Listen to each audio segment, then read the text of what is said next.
to send and share a Google Docs document from PC to WhatsApp. Hey everyone, it's me Jessica from Create, Login and Delete. So let's get started with the tutorial. First of all, open the Google Docs and simply go to the documents you want to share. Just tap on the document, and here this is my document that I want to share. Now all you have to do is tap on the share option available at the top right corner of your screen.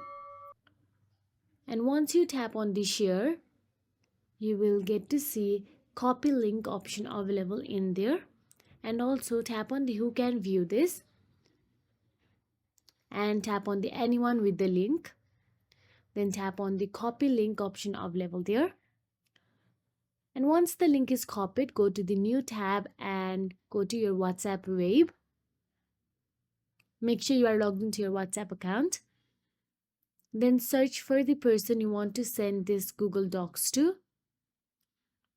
And all you have to do is open the chat and where you want to send the document and paste the link.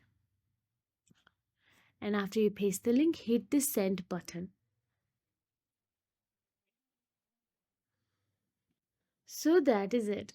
Once you tap on the link, you'll be navigated to the Google Docs that the person sent to you.